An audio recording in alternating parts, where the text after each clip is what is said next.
नमस्कार दोस्तों, स्वागत है आप सभी का आपके अपने यूट्यूब चैनल पर। और जैसा कि हमने 8th क्लास की ज्योग्राफी है वो शुरू कर रखी है। और 8th क्लास की ज्योग्राफी के अंदर हम 3 चैप्टर ऑलरेडी डिस्कस कर चुके हैं। और आज इसके अंतर्गत हम डिस्कस करने जा रहे हैं एग्रीकल्चर।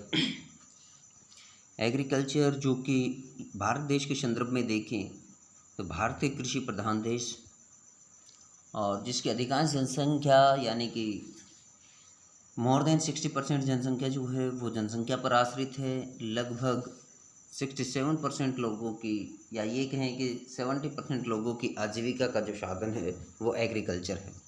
तो आज एग्रीकल्चर के बारे में जानेंगे, एग्रीकल्चर कितने प्रकार की है उस चीज़ के बारे में जानेंगे, ये सभी चीज़ हम डिस्कस करेंगे। तो चलिए शुरू करते हैं आज अपना chapter agriculture. Gurpreet, Madhu and Tina were walking through the village where they saw a farmer tilling land.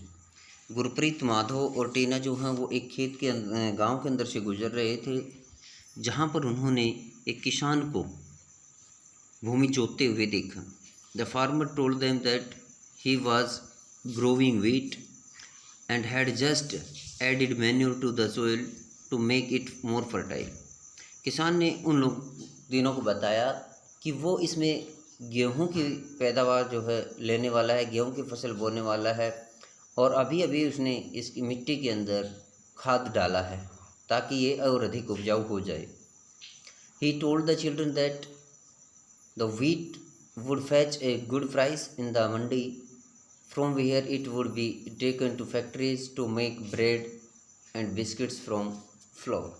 उसने बताया कि किस प्रकार से जो गेहूं है वो उसके लिए अच्छी कीमत लाता है क्योंकि मंडी में गेहूं के भाव अधिक हैं और मंडी से गेहूं को फैक्ट्री में ले जाया जाएगा जहां से उसके आटे से उसके चून से जो है ब्रेड और बिस्किट बनेंगे। तो यहाँ पर देखिए ये जो ट्रांसफॉर्मेशन है, ये जो परिवर्तन है, this transformation from a plant to a finished products involves 3 types of economic activities. यानी कि यहाँ पर इस चैप्टर के अंतर्गत हम विभिन्न प्रकार की जो इकोनॉमिक है उसको भी जानने की कोशिश करेंगे। वो भी हम जानेंगे कि जो प्रोसेसिंग है वो कौन से उसमें आएगी, आपकी मैन्युफैक्चरिंग किस में आएगी, आपकी जो फार्मिंग किस में आएगी, सर्विस किस में आएगी। तो ये जो परिवर्तन है, ये जो बदलाव है, ये एक पदार्थ से, एक कच्चे पदार्थ से एक फाइनल प्रोडक्ट्स तक उसको बनाने में कौन कौन से कदम से, कौन कौन सी आर्थिक क्रियाएं इसमें शामिल हैं, उन सभी क्रियाओं के बारे में आज हम डिस्कस कर रहे हैं। तो these are 3 activities mainly, these are primary, secondary and tertiary. ये 3 प्रकार की जो हैं, प्राथमिक क्रिया, द्वितीयक क्रिया और तृतीयक क्रिया, ये 3 प्रकार की गतिविधियाँ इसके अंदर शामिल होती हैं। अब यहाँ पर हम 1 बाय 1 इनका डिस्कशन करेंगे, कौन कौन सी क्रियाएँ इनके अंदर शामिल हैं, कौन कौन से एक्शंस, कौन कौन से मानव के जो गतिविधियां हैं जो प्राइमरी में हैं, कौन सी सेकेंडरी में हैं। तो यहाँ पर देखिए, इससे पहले हम ये वर्ड जो एग्रीकल्चर है इसका शब्द का एक्सप्लेनेशन देखते हैं, इसको जानते हैं ये वर्ड कहाँ से आया है। The word agriculture is derived from Latin words ager और एग्री। ये एगर या एग्री शब्द से मिलकर के बना है। Meaning soil and culture meaning cultivation, जिसका कि एग्री का मीनिंग होता है मिट्टी और कल्चर का मतलब होता है उसकी जुताई करना। इस प्रकार से एग्रीकल्चर का मतलब हुआ भूमि की जुताई करना। तो एग्रीकल्चर का शाब्दिक अर्थ देखा जाए जो कि लैटिन भाषा का एक शब्द है तो उसका मतलब होता है भूमि की जुताई करना।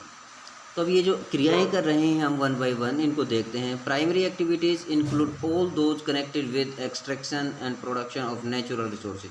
देखिए, जहाँ पर ये नेचुरल शब्द जुड़ जाता है, जहाँ पर ये नेचुरल शब्द जुड़ जाता है वहाँ पर आपके प्राथमिक जो क्रियाएं हैं वो शामिल हो जाती हैं। तो प्राथमिक क्रियाओं के अंदर वो सभी चीज़ें शामिल हैं जिनके अंदर हम प्राकृतिक संसाधनों का इस्तेमाल करके वस्तुओं का उत्पादन करते हैं। एग्रीकल्चर, कौन कौन सी क्रियाएं इसके अंदर शामिल हैं? एग्रीकल्चर है finishing and gathering are goods example. ये आपके खेती है, मछली पालन है या वन उत्पाद इकट्ठे करना है, ये आपके क्या हैं? ये आपके प्राइमरी एक्टिविटीज़ के एग्जांपल्स हैं। Secondary activities are connected with the processing of this resources. जबकि द्वितीयक जो श्रेणी है, द्वितीयक जो एक गतिविधि है, द्वितीयक जो क्रिया है, वो आपकी इन जो प्राकृतिक प्रक्रियाओं हैं, जो अपनी प्राकृतिक क्रियाएं, प्राकृतिक संसाधनों का उपयोग करके जो हम चीज़ें इस्तेमाल करते हैं, उन चीज़ों को लास्ट में फाइनल प्रोडक्ट्स के अंदर बदलना, फाइनल प्रोडक्ट्स के अंदर बदलना यानी उपभोक्ता को जो यानी फिनिश गुड के अंदर तैयार करना, वो आपका सेकेंडरी के अंदर आ जाता है। उसके बाद इसको मैन्युफैक्चरिंग भी बोला जाता है। मैन्युफैक्चरिंग ऑफ स्टील हो गया, बेकिंग ऑफ ब्रेड हो गया, वीविंग ऑफ क्लॉथ हो गया, are examples of this activity. यानी द्वितीयक एक्टिविटी के अंदर वो सभी क्रियाएं शामिल होती हैं जिसके अंतर्गत हम एक कच्चे पदार्थ से यानी प्राकृतिक पदार्थ को, प्राकृतिक जो संसाधन है हमारे पास, उस संसाधन को हम एक ऐसे सामान में परिवर्तित करते हैं जहाँ से उसका उपभोग ही होता है, वहाँ से उससे आगे प्रोसेसिंग नहीं होती। जैसे कि गेहूं से हम आटा बनाकर उससे बिस्किट बनाते हैं, तो बिस्किट को मानो फाइनल प्रोडक्ट्स है वो उसको कंज्यूम कर लेता है। ठीक इसी प्रकार से जो आपके विभिन्न प्रकार के रॉ मटेरियल्स हैं, जैसे लोहे का उत्पादन हो गया, ये सारी चीज़ें आपके सेकेंडरी के अंदर आती हैं। Tertiary activities provide support to the primary and secondary sectors through services. देखिए जो तृतीयक क्रियाएं हैं, तृतीयक क्रियाएं आपकी प्राथमिक क्रिया को, द्वितीयक क्रिया को ये एक तरह से मदद प्रदान करती हैं, ये उनको बैकअप करती हैं एक तरह से देखा जाए तो। इनके अंदर कौन कौन सी, इसमें ट्रांसपोर्ट हो गया, ट्रेड हो गया, बेकिंग हो गया, बैंकिंग, इंश्योरेंस हो गया, एडवर्टाइजिंग, ये कुछ एग्जांपल्स हैं आपके तृतीयक जो क्षेत्र है, तृतीयक सर्विस क्षेत्र उसका। इसको जो है सर्विस सेक्टर भी बोलते हैं, सर्विस सेक्टर, यानी इसको सेवा क्षेत्र भी कहा जाता है। द्वितीयक को हम मैन्युफैक्चरिंग विनिर्माण उद्योग भी बोलते हैं, और आपका जो फर्स्ट है उसको हम कृषि उद्योग भी, प्राथमिक को हम कृषि क्षेत्र भी बोलते हैं। तो इस प्रकार से हम भारतीय अर्थव्यवस्था के विभिन्न जो क्षेत्रकों के अंतर्गत इसका जो हम डिस्कशन करेंगे नेक्स्ट क्लास के अंदर, वो यहाँ पर एक तरह से आपकी बैकग्राउंड बनाने की तैयारी कर रहे हैं। यहाँ पर आपको एक तरह से बेस बनाया जा रहा है, और इस बेस को मजबूती प्रदान मिलेगी आपको नेक्स्ट क्लास के अंदर। तो सभी बच्चों से हम यही कहेंगे कि जो अब करवाया जा रहा है उसकी जो एडवांस क्लास है वो आपकी नेक्स्ट क्लास होंगी, उसके अंदर इनको आप और डिटेल में पढ़ेंगे। तो इन चीज़ों को आप हल्के में न लें, क्योंकि ये बेस बनाने का काम करते हैं। और एनसीईआरटी की किताबें तो जो हैं वो सभी प्रकार के जो एग्ज़ाम्स होते हैं, कॉम्पिटिटिव एग्ज़ाम्स वगैरह, सभी के लिए एक तरह से बेस बनाने का काम करते हैं। तो यहाँ पर देखिए agriculture is a primary activity. हम चैप्टर कौन सा चल रहा है हमारा, एग्रीकल्चर। एग्रीकल्चर को हम आज पूरी तरह से बिल्कुल माइन्यूटली इसको डिस्कस करेंगे। एग्रीकल्चर क्या है, एग्रीकल्चर एक प्राथमिक क्रिया है, क्योंकि एग्रीकल्चर हमारी लैंड क्या है, लैंड हमारा नेचुरल रिसोर्स है, और उस नेचुरल रिसोर्स का यूज करके हम जो कोई क्रिया कर रहे हैं तो वो आपकी प्राथमिक क्रिया में चली जाएगी। इट इंक्लूड्स ग्रोइंग क्रॉप्स, क्या क्या चीज़ें शामिल हैं इसमें, फसल उगाना, फ्रूट्स उगाना, वेजिटेबल्स उगाना, फ्लावर्स उगाना, रेयरिंग ऑफ लाइव स्टॉक्स या पशुपालन करना, ये सारे की सारे इसी चीज़ के अंदर आते हैं, एग्रीकल्चर के अंतर्गत आते हैं। In the world 50% of persons are engaged in agriculture activity. यदि हम टोटल संसार की बात करें तो 50% लोग जो हैं वो कृषि क्रियाओं के अंदर शामिल हैं। और यदि हम भारत के संदर्भ में बात करें तो भारत में मोर देन 60% जो लोग हैं वो खेती पर निर्भर करते हैं, अपनी आजीविका के लिए कृषि पर पूरी तरह से आश्रित है, डिपेंड है। क्योंकि भारत एक ग्रामीण प्रधान देश है, गाँव का देश है, और गाँव के अंदर अधिकांश जो जनसंख्या होती है वहाँ पे सर्विस कम होती हैं, लगभग जनसंख्या जो होती है वो कृषि के ऊपर डिपेंड करती है। 2/3 of India's population is still dependent on agriculture. ये बात आगे बिल्कुल क्लियर कर दी है कि भारत की 2/3 जनसंख्या जो है, 2/3 जनसंख्या का मतलब हो गया आपकी मोर देन 60% जो पॉपुलेशन है वो अभी भी आपकी कृषि के ऊपर डिपेंड करती है। फेवरेबल, देखिए मिट्टी को प्रभावित जो कृषि को प्रभावित करने में महत्वपूर्ण जो रोल प्ले करते हैं वो क्या क्या हैं। Favourable topography of soil and climate are vital for agriculture activity. सबसे महत्वपूर्ण जो खेती के लिए उपयुक्त जो क्लाइमेट है, ये क्या क्या क्या फैक्टर्स हैं उसमें देखिए आपका टोपोग्राफी, धरातल कैसा है, मिट्टी कैसी है, वहाँ की जलवायु कैसी है, ये सबसे अहम रोल प्ले करती हैं प्राथमिक क्रिया के अंदर, एग्रीकल्चर एक्टिविटी के अंदर, कृषि क्षेत्र के अंदर। The land on which the crops are grown is known as arable land.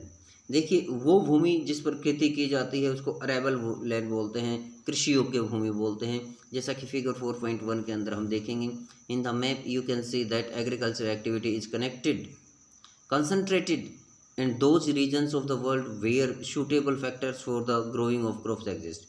आप जिस फिगर के अंदर देखेंगे कि संसार के उन क्षेत्रों में ही कृषि करना ये से केंद्रन है कृषि का, या ये कहें कृषि करना संभव है जिन क्षेत्रों के अंदर ये फैक्टर कृषि के लिए उपयुक्त हैं और जहाँ फसलों को उगाने में मददगार हैं, वहाँ पर ये आसानी से किए जाते हैं। तो यहाँ पर देखिए आपको ये दिखाया गया है नॉर्थ अटलांटिक ओशियन। ये जो आपका ग्रीन पार्ट दिखा रखे हैं, ये देखिए ये पार्ट है, ये पार्ट है, ये पार्ट है आपके इधर, ये पार्ट ग्रीन वाले, ये सारे के सारे पार्ट्स जो हैं आपके, ये आपके जो ग्रीन में शो हो रहे हैं, ये सारे के सारे जो क्षेत्र हैं ये आपके लैंड हैं, ये कृषि क्षेत्र के अंतर्गत भूमि है, वो इसके अंदर दिखाए गए हैं। उसके बाद देखिए यहाँ पर इसके माध्यम से इंडेक्स के माध्यम से आपको दिखाया गया है अरेबल लैंड, कृषि योग्य भूमि। जो ग्रीन में दिखा रखा है ये आपकी कृषि योग्य भूमि है। यदि हम इधर देखें साउदर्न ओशियन की तरफ, तो इधर आपके पास कोई भी ग्रीन लैंड जो है नज़र नहीं आ रहा, यानी कृषि योग्य भूमि इधर डाउनवर्ड नहीं है।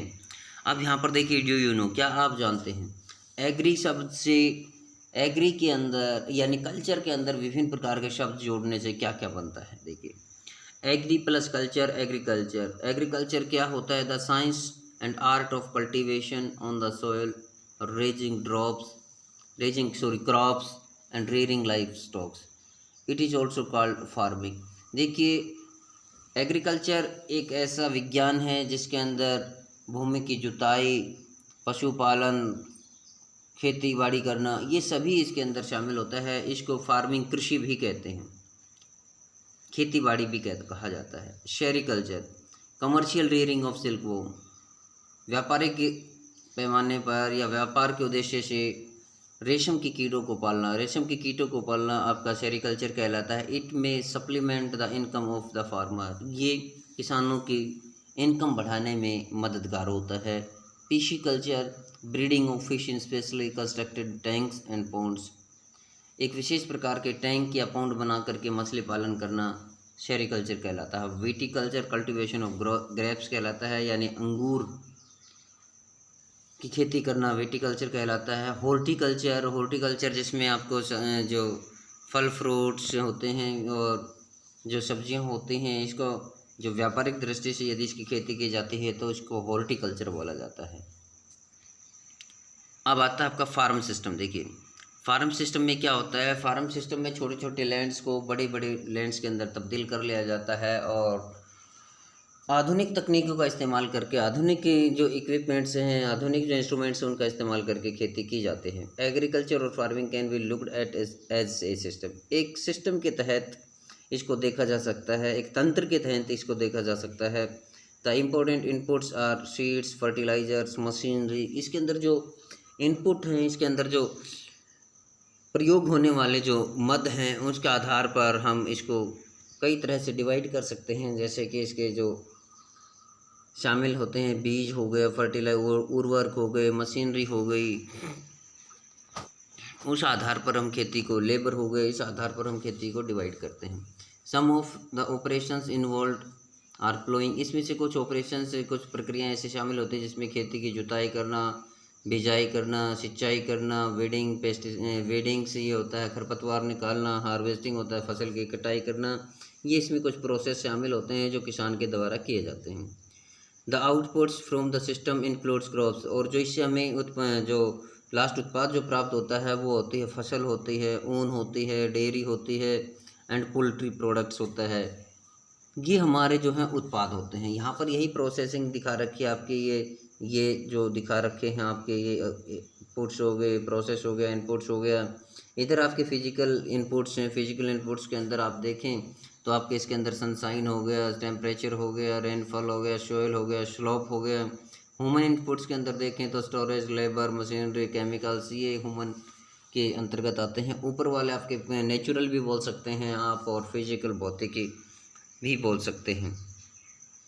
तो इस वीडियो में आज हम इतना ही डिस्कस करते हैं। नेक्स्ट वीडियो में हम डिस्कस करेंगे टाइप्स ऑफ फार्मिंग। तब तक के लिए thank you, have a nice day.